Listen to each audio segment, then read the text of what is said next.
Very good afternoon, everyone. Thank you so much for joining. Thank you. So we'll start straight away.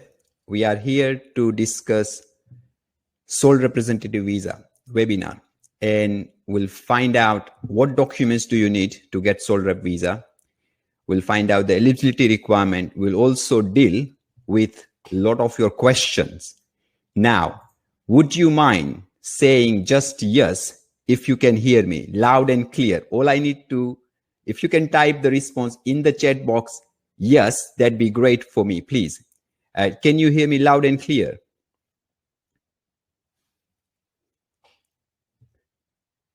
I'm just waiting. I hope you guys can hear me. Yes, thank you. Milan, Devin, Rohit, thank you. Thank you, Vaibhav. Now, this webinar, I want to make it very informative. Just dealing with any question query you might have. I do not want to quote any immigration rules here. I don't want to boast about my knowledge and experience and expertise. This is all about you.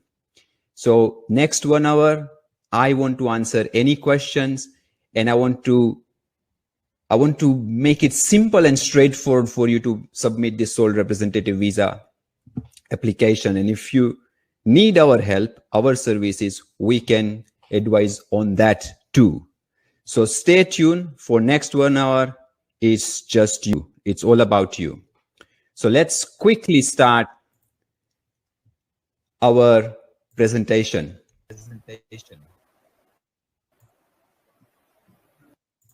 Great. So this is A Y J Solicitors, and thank you so much for joining. Little bit about myself. I am the director of A Y J Solicitors. I have 10+ years experience helping many clients, likewise yourself, getting their UK visa. I just finished 1 hour of consultation with one of my very good client. He was very stressed, but in literally 10 minutes, I took off all his stress and said, look, we have a solution, and this is how we'll make it easy. Here we go. And this is exactly what we'll do for you. Now, this is what you want to know. What will happen today in this webinar? Number one, we want to find out, why do you want to apply for sole rep visa? That's very crucial. Before we do anything, we need to find out the motivation, the objective, precise objective behind it. So if you are very crystal clear in your objective, then it's much more easier to accomplish your goal, your task. So this is very important. Then after, I will share a little bit about why I think UK is a better destination. Then in number 3, we will cover the document eligibility requirement of sole rep visa. Then after, the 4th thing is I will answer any question you guys might have today for me, and I will answer all of them live, right? And I'm sure and I hope I can answer all of your questions. If I cannot, I will go back, research, and email you guys, if that's okay. And number 5, and last not the least, is explaining how we have been helping other clients, and we can help you too to get your sole rep visa. So that's the 5 things you will get in this webinar, if that's okay. Now, straight away, next one is, let's find out, and this is a very interactive webinar. So please participate. All you have to do is, you don't need to speak, you just need to type, if that's okay. So all you have to type is, why do you want to come to the UK? Now, let's start. I mean, it's all about you. You don't want to hear me and bore you for 1 hour. So let's talk about your goal. Why do you want to come to the UK? Would you mind typing your response in the chat box? So as soon as we get that, then, we can then find the solution for you. I mean, this is more about you finding your solution rather than me finding your solution. So this will help you. Why do you want to come to the UK? Would you please type your response in the chat box now, and then we'll go to the next slide, if that's okay. Better life. Yeah. Thank you, Weibo. Makes sense. That was one of my reasons coming to the UK. I was born and brought up in India in 2003, came with borrowed money, £1,500 from my cousin with no background, no context, set up this immigration law firm in 2008. Now we are a legal 500 multi-award winning legal, solicitors firm based in central London. If I can do that, I'm sure many of you can do that too. So yeah, I'm getting few responses, which is very, very truthful. I mean, this is why many people from overseas wants to come to the UK. I mean, good future, citizenship and branch office, of course, weather, education for kids, citizenship, branch office, better life. Yeah, and expand business. Yeah, this is all about you. I mean, this is you. I mean, this is what you want to do. Continue to expand your business. And yeah, in the UK, I'm getting very good response. Thank you so much for being a participant and, providing your response. That helps us to help you. When you have a clear idea, this is why you want to do X, Y, and Z, it makes your life much more easier as to how and when you should do it and what exactly you should do it to achieve that. Yeah, respect of, value and life, citizenship, better quality of life. I think better quality of life is a developed country. There is very good infrastructure. And yeah, thank you all. Thank you for participation. Please keep dropping your response. That's much more important. Keep making a note of your questions. So if anything comes on top of your head, please just drop that comment, question straight away in this comment box, and we'll deal with that by the end of this webinar for you. Is that okay, guys? Thank you so much. Now, why do I think UK is a good destination? And this is based on research. I haven't made up this thing myself. The UK is the world's 5th largest economy, might be 6th by now, I don't know, but it's 5th or 6th largest economy. It offers a very, very strong business-friendly environment to reliably expand, trade, and invest. That's for sure. A person likewise myself, coming from India, from a very humble background with no connection, no contact, can establish a successful immigration solicitors firm based in central London, who is recognized by Legal 500, registered with the SRA. If I can do it, I'm sure many of you can achieve what you want to achieve.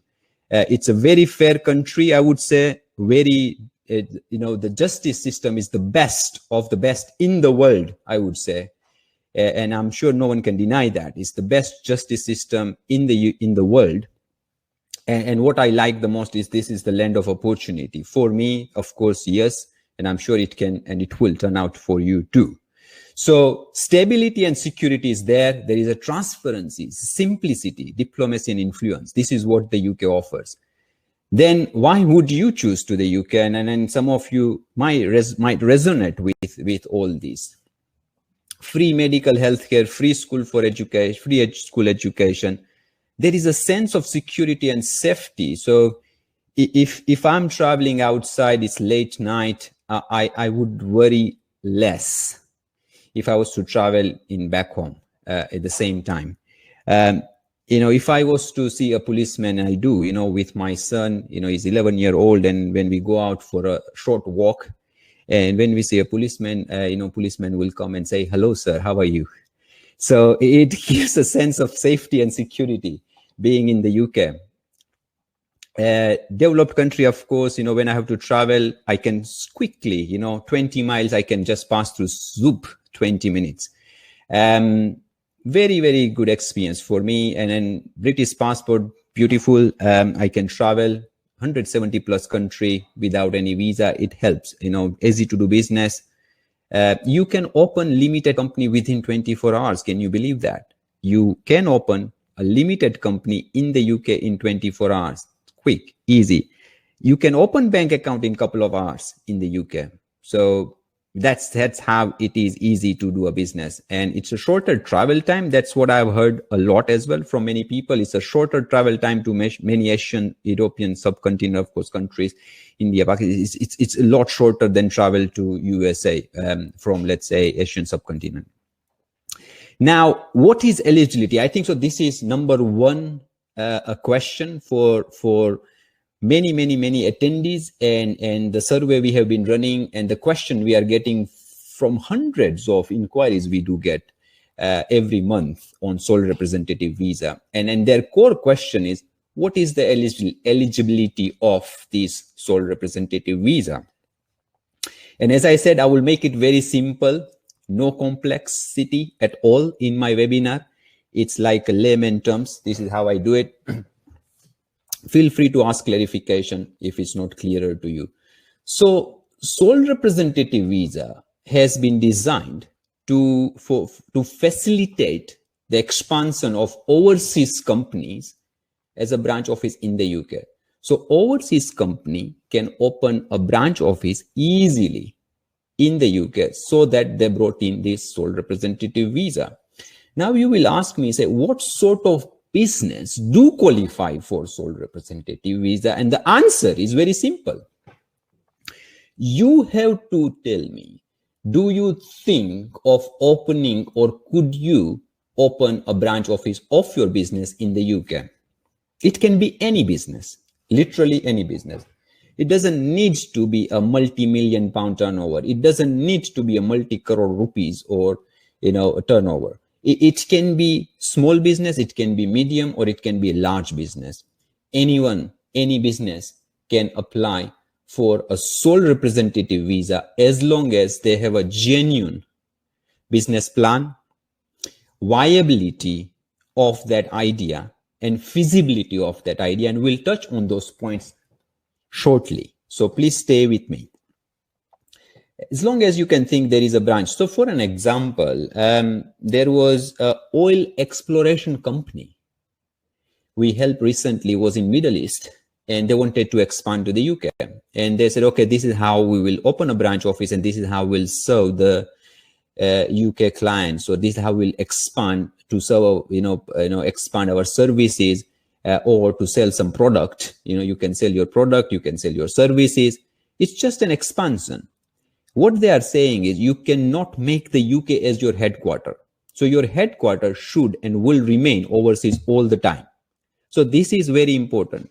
And I have been receiving question, can we make UK as a headquarter, and why UK has a trouble when on sole representative visa, why they are saying we cannot move our headquarter to the UK? If you do that, then it defeats the purpose of sole representative visa. As sole representative visa stands, as it stands, it's very simple. It's there. You send one representative as a sole representative of your overseas business to the UK, so that they can come and open a branch office, right? It can be literally any business which can open, which can run as a branch in the UK. You think of any business, and there is a possibility. There is a possibility. I'm not saying all business, but there is a possibility. Majority of business can qualify for it. I am receiving some questions, but I'll deal with them as and when it comes. So there are a lot of we are covering in this. There is a lot we are covering in this webinar. So that's eligibility. That's simple. Now, the person you are sending. So let's say I assume you are a company. You have a company, and you are probably working for a company. You are either an owner or you are a senior member of staff. But if you yourself want to come to the UK as a sole representative representing that overseas company, then you cannot be a majority shareholder in that business, if that was to make sense. Is that clear to you guys, right? It's very simple, right? I'll switch off these slides for a minute, right? So you can see my face more better. So here it is. For you to come as a sole representative, you cannot be a majority shareholder in your business. Now, the questions I get most of the time, what is majority shareholder, right? So let's say you are a 49% shareholder in your company, but there is somebody else who is a 51% shareholder. That means you are not a majority shareholder in the company, right? So as long as you are not a majority shareholder in the company, you can come to the UK as a sole representative, representing that overseas branch, if that was to make sense. It's simple as that. Not being majority shareholder, that means you do not have majority in the overseas headquarters. So as long as you do not have majority shareholding, you can come to the UK as a sole representative.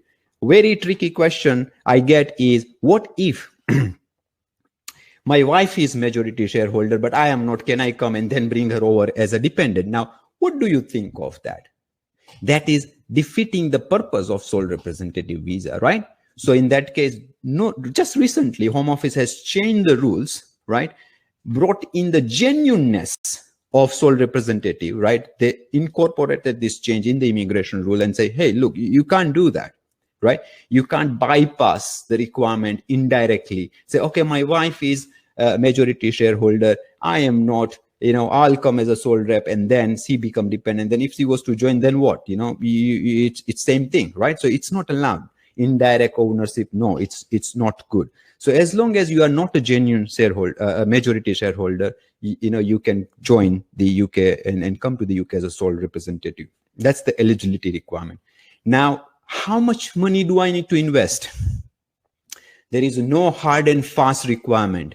There is no set requirement of 50,000 or 500,000 or $1 million or 2 million or 200,000. The answer to your question is, you have to answer me. How much money would it take for you to develop or set up a branch office in the UK? You tell us. For an example, let's go through an example. If we go through an example, then it would be much more easier for us to understand how much money would I need to invest in the UK. So you have to have, of course, you have to have a capital disposable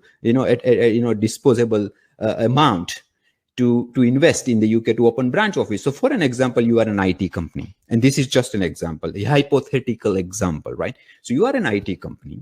You want to open branch office in the UK. You don't need big fancy office. You can have serviced office, maybe shared office, or you even can probably trade from home for a couple of months, right?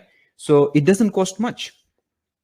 Then you open branch office, doesn't cost much to hire office, etc., etc. But the overseas headquarter has to pay the sole representative salary. And this is again an important question I get. How much salary do I need to pay them? I will answer that in a minute. Please stay with me. So let's focus on investment. So let's talk about it. So if you set up a branch office of an IT company in the UK, how much money do you need, right? So now I'm looking at you directly. How much money do you need? So you open a branch office of an IT company in the UK, maybe £5,000-10,000 of setting up business, some marketing services, etc., and you pay, let's say, a national minimum wage to your sole representative. National minimum wage in the UK is, as of now, £8 something, about £9 per hour. So weekly, someone works for 40 hours, about, let's say, £15,000 a year. That's the salary. Now, if you send your sole representative here, let's say you are overseas company. So I'm assuming you are overseas IT company. You are sending one of your senior member of staff to the UK. Pay them £15,000-20,000 salary. But if they come with family, of course, they might need a little bit more. So that's kind of, they can survive with this salary as long as they can survive in the UK, live a comfortable life without claiming benefits. It's fine. And then you invest something else. I don't know how much money you would invest and how fast and how you want to progress and expand your branch office. It's up to you, right? Maybe 30,000-40,000 pounds might be enough as an investment. Now, do you need to maintain these funds in your bank account before you invest? The answer is no. If you bring this investment from anywhere, it should be genuinely available to your business to invest. So we need corroborating evidence. Say, oh, I did not have any money, but I'm bringing now maybe 50,000 or maybe 80,000. Someone is investing, probably I'm getting as a loan from my family friends, or I'm getting as a loan from another company or from the bank, or my own funds I'm investing in the business. Wherever you're bringing it from, we need a corroborating evidence to prove this is a genuine funds which is available to invest in the UK to open a branch office.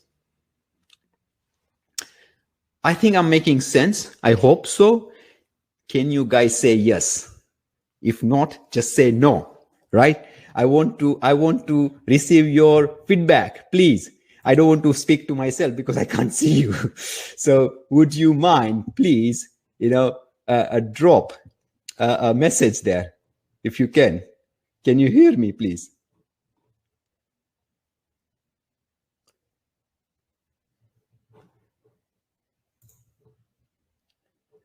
Great. Please. Yeah.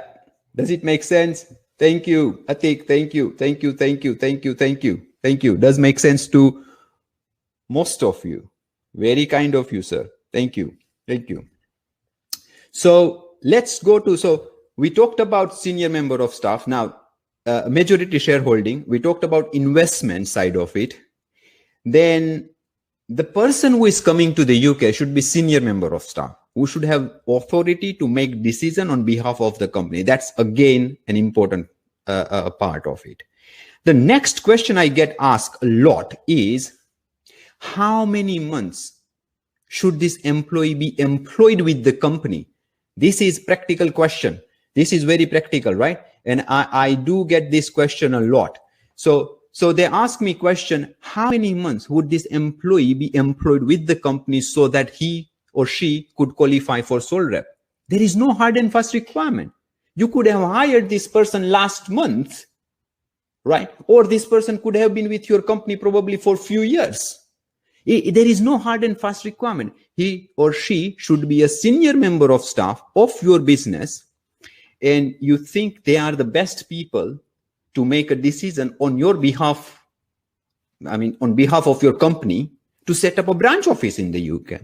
As long as you can demonstrate that, how do you, okay, that's another question. How do we demonstrate that they are senior member of staff? You have to have employment contract possibly, when you hire them, you pay them pay slip, you will write a nice letter.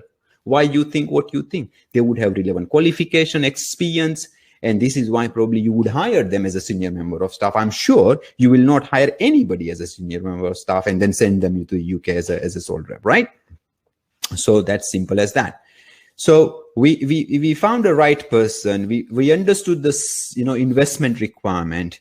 We understood the shareholding requirement, which are kind of burning question for majority of them. This is the question I get asked, which I've just answered to you, and probably that might have helped you as well. Okay, so we are done with the kind of eligibility, and the next is probably document. What document do I need to provide? Good. So eligibility is done. Now we are on next slide, and that's document requirement. Here we go. Okay, document required. Simple. Very, very simple. Okay. We need a statement from the company that you are a senior member of staff. We need to prove there is, you probably, let's say I'm assuming now you are coming as a sole representative, or somebody else is coming as a sole representative. We need to prove that they are not a majority shareholder. And the most crucial document is a business plan. So what is business plan? This is nice. If you have not prepared business plan before, right, it's a very, very, very interesting document, right? It might be 20 pages, maybe 40 pages, depends how detailed business plan you have prepared. But when you prepare business plan, remember, your business plan is not for someone to give you a loan, right? This business plan is being prepared for the purpose of immigration application. So when you prepare business plan, make sure that the caseworker, the immigration officer who is looking at your application, it does make sense to them. So if you make it too complicated, sometimes it might not serve the purpose, right? So you have to try and see from the immigration caseworker's point of view, they are not business people, right? They are technical, they are bureaucrats. They only look at your application, whether it's genuine or not, whether it makes sense or not, right? Whether it is feasible or viable or not. This is what they are looking for. So the language you use, the way you prepare business plan is extremely important, right? That's very important. And I'm talking about the only important documents today. I'm not going to say, okay, you need passport. Everybody know that you need passport to submit your application. So we talk about the critical document, and that is a business plan. So make sure you get the business plan prepared by a professional who deals with the immigration application. So what we do is, at A Y J Solicitors, we hire a business consultant, and we work with specific business consultant for long time now. So we have now a good rapport with them. They understand what we are looking for. We know that they know what we are looking for. We work with the client, we work with the business consultant, and then we prepare the best business plan that helps the client to get their sole representative visa quick and easy. So this is what we'll do for you as well if you want us to deal with your application. So very important. Business plan, of course, shareholding structure, so that to ensure that the sole rep who is coming over is not a majority shareholder. And of course, we need bank statements, right? So the bank statement will prove that there is enough funds for the business to invest in the UK to open a branch office. And we have dealt with the question, how much, right? There is no hard and fast requirement, no 5,000, 50,000, 100,000 or 500,000, 1 million, 2 million, no. But it should be sufficient enough for you to open branch office of your business in the UK, right? It can be 50,000. It can be 100,000. Let's say if you open a big showroom as a branch office in central London, or let's say you open a branch office of a restaurant. Let's say you are a very, very beautiful, delicious #1 Lebanese restaurant in Dubai. Right. And now you want to open a branch office in UK, in central London, let's say. The rent and rates will probably 150 or 200,000 pounds a year. The staff will cost you another 200,000-300,000 pounds. The setup might cost you another 100,000-200,000 pounds. So you might need all in all probably 500,000 or more. Makes sense, right? So it's simple. But you say, look, I'm a IT company. I want to start small. Yes, we are a big IT company. We want to open a small branch office. We'll send a senior member of staff. We'll pay them 20,000 pounds. Senior member of staff is happy with that. And we might need another 20,000-30,000 pounds. Here, go 50,000 pounds, open branch office. Done. We have done it. We have done it probably 2 months back for a client of ours, Imran from Pakistan, but he was based in Dubai for many years. I think he submitted his application himself and he got refused. He came to us and then we did his application. Within 2 months, he got his sole representative visa. Interestingly, he was interviewed by the Home Office. He was interviewed for a genuineness, and it does happen quite now and then because everyone is applying for sole rep visa. There are loads of lawyers. Okay, we can do it. They help you. And then if he's not prepared well, there is a possibility of getting an interview with the Home Office. But what we do at A Y J Solicitors, we help you with this interview preparation. We know what sort of question they ask, what sort of information they're looking for, right? So we understand the Home Office so well after many years of experience, and we can help you too how to prepare for that interview, and we'll do that for you. So that is called genuineness. So they interview and they make a decision based on the outcome of the interview as well. So that's kind of requirement: business plan, bank statement, accounts of overseas headquarter, how the business is performing. Is it a genuine business, established business or not? Oh, very interesting question I get is, how old business should that be before they can open branch in the UK? Again, no hard and fast requirement, but it's more about genuineness. You open a company in let's say Dubai or Middle East yesterday, and they say, oh, now, I want to open branch office. Possible? Theoretically, yes, possible. But we might need to work harder, right? If it's an established company, for many years, it's a nice and tidy business, has a very good reason to open branch office in the UK, has a fantastic business plan ahead, has a very good senior member of staff, easy. We can get the visa easy. If not, there are always a little bit of extra effort we need to put in to make the application happen. And we will do that for you. We'll provide you more information by end of this webinar. So please stay with me. Don't worry. We'll figure it out. So after document requirement, I have covered majority of it. And yes, English language requirement, which is very, very basic. Now, I was surprised even to know the sole representative, they need A1 in speaking and listening. Now, many of you say, what is that A1, right? So A1 qualification is very, very basic speaking, listening, English language qualification. It's called, you have to do secure English language test, right? It might be IELTS, you know, there's a Trinity. But if you have done bachelor's degree in English medium, you can get the NARIC certification, whether it's UK equivalent bachelor's degree or not. And if it was taught in English medium, you might not need to do English language test. Or if you are coming from a majority English speaking country, then you don't need to do English language test like USA, etc. So yeah, English language test is important. I don't think A1 is too complicated. It's very easy. It's a very basic, probably the bare minimum English language requirement. So that's kind of English language requirement, right? And that's kind of the document requirement we have covered. So now the next is, we have covered eligibility, we have covered document. Now let's talk about the application process, if that's okay with you, right? So how does it work? Let's start the presentation. Here we go. So we have covered document, and after document is challenges. Yes. So I will explain the application process, and I want to talk about challenges. I've covered few of the challenges of this application, but then I will also cover the application process, and then I will cover the challenges, right? Which there are probably one or two more. And then we'll do Q&A, quick question and answer. All your question will be answered quickly before we go off air. Challenges, the document, the application process, this is how it goes. So the way we work with the client is, we onboard client first, we do due diligence, ID, address proof, we invite that, we take the 50% of fees on account, and then we set up the case. Then we send them a document checklist. When we send them document checklist, and this, we have a lot of Middle East client. I don't know why, but you know, a lot of Middle East client, they want to set up branch office in the UK.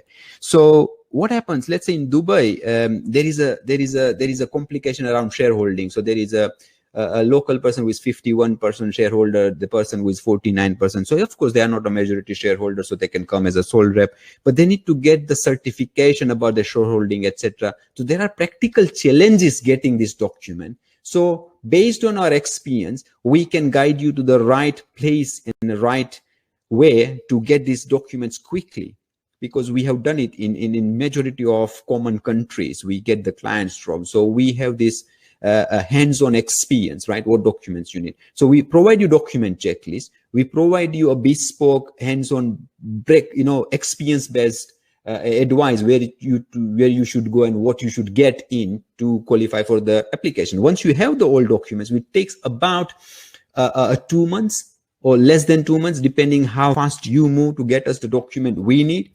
So once we have this document, we submit your application online. You might not get interview. How long does it take? This is another question we get. It takes between 4 to 6 weeks. Home Office on their website, they published it will take 3 weeks, but I haven't seen decision coming in 3 weeks, right? Let's say 6 to 8 weeks. Average, because of pandemic, might be a few more weeks. But yeah, it does come up. I mean, yeah, we will get the decision in normally 4 to 6 weeks time. You might be interview. If you get interview, it might delay the process by maybe 3 to 4 weeks more. So you get interview, you pass it, and then you get the visa, you come over. That's it. That's kind of process. Now, it might look easy, but the challenges part is preparing business plan, preparing all this specified evidence. That's the challenge, right? So I've covered challenges for you. Now, after this challenge, I now want to answer all your questions. So I think we should go with the questions, right? So I had few questions. Now, please excuse me if I haven't answered your question yet. Yes, is PTA eligible now? Yes, PTA has been announced as one of the SELT. So that's answer to Rohit's question. I'm not going to take the question, what's the difference between startup and sole rep visa, because this webinar is all about sole rep. So let's talk and focus on sole rep. But Manoj, please drop us an email, right? if you drop us an email, you have our email address by any now, you go on our website, drop us a query, Manoj, and we'll be more than happy to answer that question. If not, you can go on my YouTube channel, and I'm sure you will find it there as well. But Manoj, if you need answer to your question, please drop us a query. Let's focus on SolRep. This is all about SolRep, guys, right? So do we need to show extra money in our balance sheets also? No. I mean, why? You have to have funds, right? It's very simple. Say, look, I want to open branch office. I have 20,000 pounds as my cash flow, but now I know I need extra 50,000 pounds. So I bring that investment in somehow. I don't know why, X, Y, and Z route. We are bringing in this investment, but we need to provide this a genuine investment, right? It's genuine investment. Where is it coming from, right? Why did you get that funds? Where did you get this from? Few basic questions, and we need some corroborating evidence, and that's it, right? As long as we have a good explanation with evidence, say, okay, someone has given me a loan of 100,000 pounds or 50,000 pounds. We just need an agreement, loan agreement between yourself and the third party or whoever it might be, and the proper transaction coming in from person X to B, Y, and this is how you got the funds. So that's it. And as long as there is a genuine funds available to invest in the UK, we are good to go. Any other question? As a branch office, can it be just an office for sourcing or selling wholesale? Right. So when you set up a branch office in the UK as a sole representative, remember, you are creating, sending your representative to the UK to expand your business, right? Now, what is the meaning of expansion for you? It's for you to define and, explain to the Home Office. It can be anything, right? You are doing sourcing and selling. It's fine, right? I don't see any trouble with that. But of course, all this is a subjective matter, right? Every business is different.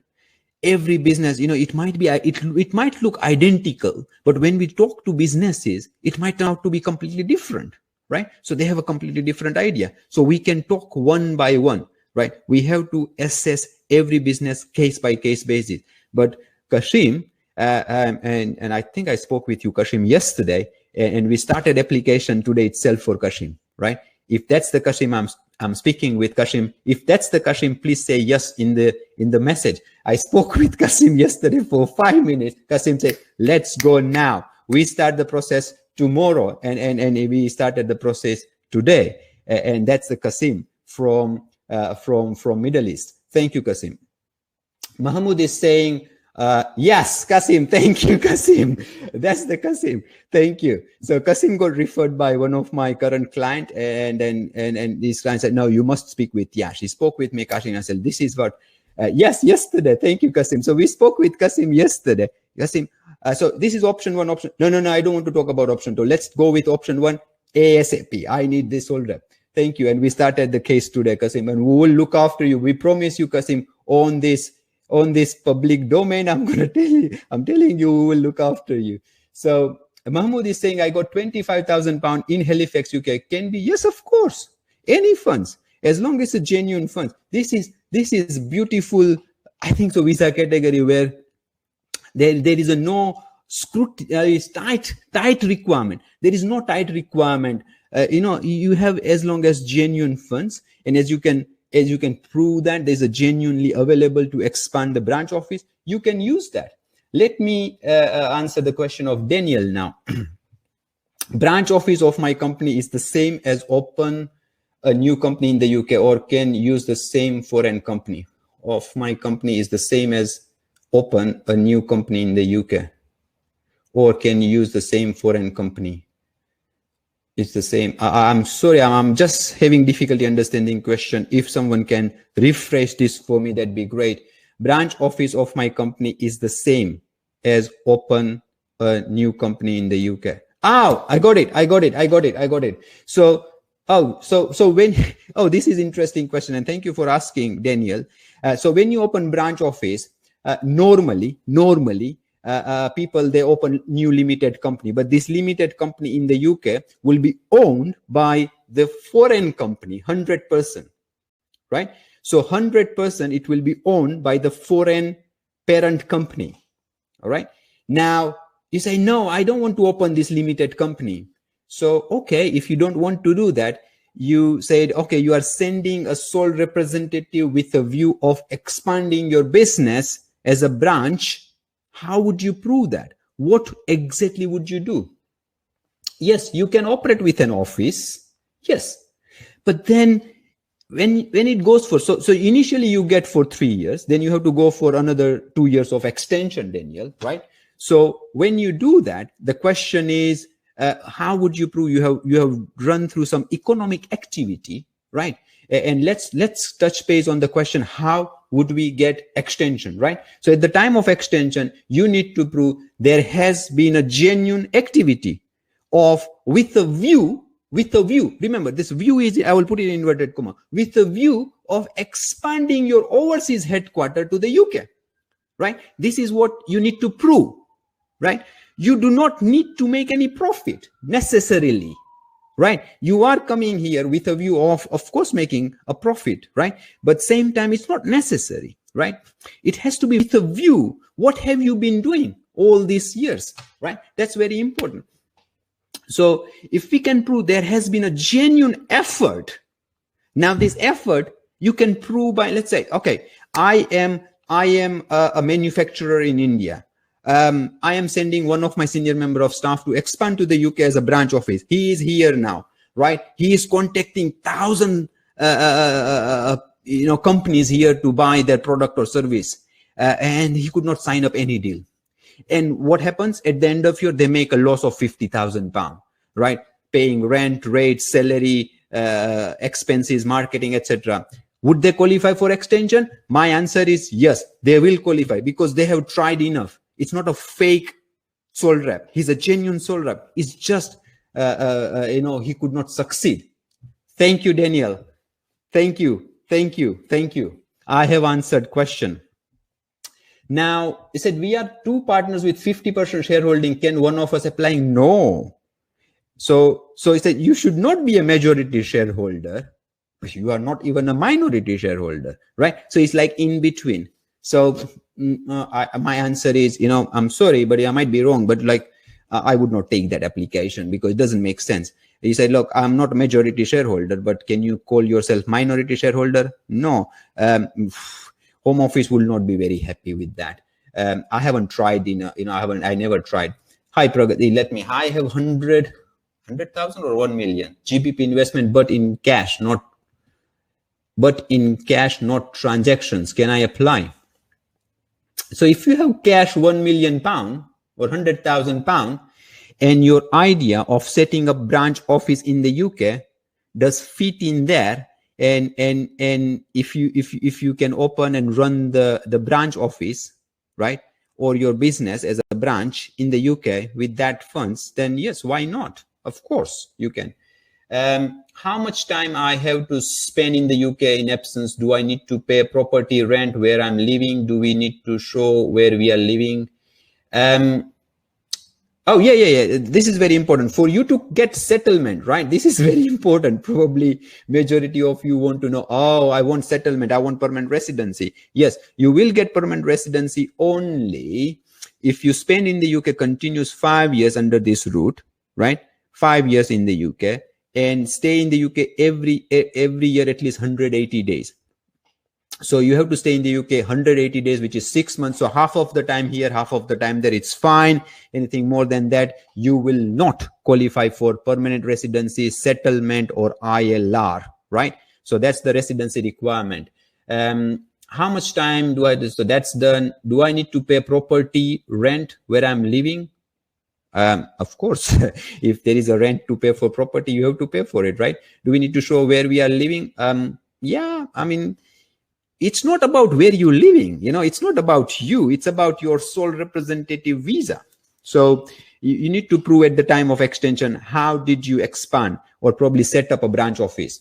How much time I have to spend in the UK in absence and ended? I think so, Aga, I did answer your question. Hopefully, if not, we will give you another opportunity for you to speak to me and we'll take it from there. Should I open a branch or subsidiary? Anuj, from the immigration point of view, it doesn't make any difference, right? Your headquarters should remain overseas always for next 5 years, and you open branch, you open subsidiary, doesn't matter. But whatever you open in the UK has to be 100% owned by the foreign company, because that foreign company is setting a branch, not you. So let's say, Anuj, you are coming as a sole rep, don't put yourself as a shareholder. I have seen many sole rep doing that, and that's not within the rules, right? They are in breach of the condition of the sole rep visa. Can dependent visa applied with main applicant and all can enter the UK? Yes, absolutely, Rohit, yes. Answer to your question, Rohit, is absolutely yes.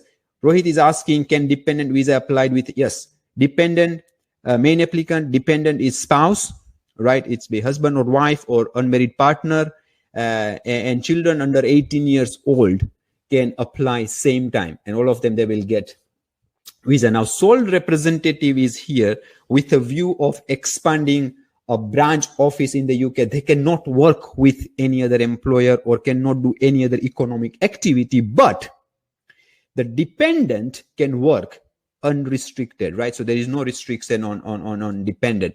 Sorry, Kasim, I missed your question. Let me answer. If you get married while waiting for your application, can you apply for your dependent later on? If you get married while waiting for your application, can you apply for your dependent later on? Yes. So as long as you are married, let's say you got sole rep visa, Kashim, and then if you get married, and then of course your wife can then join as a dependent at any point of time. As soon as you get married, you can apply. Is it necessary to have a commercial place? No, there is no necessity, Anuj, to have a commercial place. Now, please keep dropping your questions. I have 2 more minutes to do questions, and then I want to show it to you something very amazing. If I have permission to do that. If I don't answer your question, you can always drop us an email, or we use WhatsApp. So you can drop your question on WhatsApp, and we'll deal with that through WhatsApp. Thank you, Kasim. It would be great working with you, my friend. Thank you. Is this visa category going to be affected by coming Brexit? Taham, my answer is, Taham, to you is no. I can't think of it's being affected at all. We were 3 partners with Rohit, said one he has passed away. Now I became 50%. Rohit, for any economic reason, and this is a very important question, and please listen to me carefully. Please. This is very important. People say, oh, I am 50%. What about if I drop my shareholding and I give some shares to my mom, and then can I come as a sole rep? Answer to this question is, if it's a genuine transaction, how can you prove that? I don't know how would you prove that. It has to be a genuine transaction. If it's a genuine commercial transaction for a genuine reason, and if your shareholding is being dropped, and if you're not majority shareholder, we can handle the case. But having said that, it's subjective test. Home Office will allege that you are doing it for the purpose of your sole rep visa. They might go on to refuse your application, but then you can say, no, this is the genuine reason, and this is my explanation. This is the document. Have a look at that, and we will work with you. We'll try and understand why is it genuine transaction, what sort of document you can provide us to make it a proper application, and your application might get refused, and then say, oh, so what? We can challenge that. If we do not believe the decision is lawful or rational or reasonable, you can challenge it to administrative review process. And if it fails at administrative review, and this is what I told you in the early part of this webinar, this is the best country. This is the best country for the justice. You can take the Home Office to the court and say, look, we do not believe this decision is rational or lawful or reasonable. And if we can prove that on balance of probability, we will win the case for you, and we can get you sole rep visa. And we have done it many times, right? We have done it many times. We can do that for you. Rohit, you will get all the contact details very, very soon. Probably, it was there in one of my slides, but we will get that. Oh, thank you. Here is the contact details and email address if you guys want to make a note of that. But by the end of it, I want to give you the bigger opportunity. So please stay with me for 2 probably 5 to 10 minutes more. There is a bigger opportunity coming now in this webinar. So now I will now end this question and answer. Otherwise, we'll go on and on, on and on, on and on. I hope I've answered majority of your question. Thank you so much participating in this Q&A with me. Here is success story. Now, before I do that, I need your permission, because I don't want to boast about our company. I need your permission. Would you guys, do you guys have a 90-second for me to listen to one of my beautiful, very good success story, which is a video testimonial? Would you mind if I play that here? If I say at least if I see 3 or 4 yeses, then I will play. If no, then I will not play. And then we'll go on to move on to the last part of this webinar. Do I have your permission, please? If you say yes, we will play. If you don't say yes, we will not play. It's a very nice video. It's one of the best video testimonials. It's a combination of 3 or 4 of my professional clients talking about us. And I wanted to share with you. It's something which I'm very, very proud of. And please, Pragati, if you can play this video for us, please. Thank you. Thank you all for your love and affection. Thank you. I'm really, really, really grateful. Pragati, if you can play this for everyone.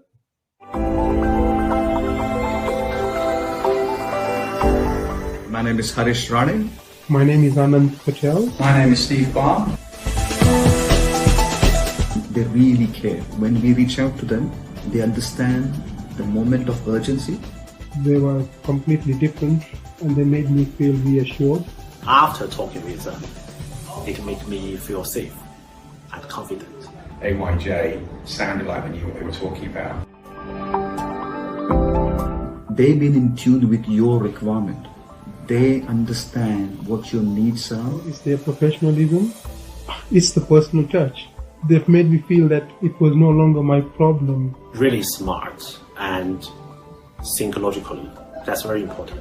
And their logic is very clear. They have stepped up each time there has been a requirement and have just delivered. That level of care, that level of attention to detail and willing to go out of the way really surprised us. A Y J Solicitors are a cut above the rest. They knew exactly what they were talking about. They knew the law inside out.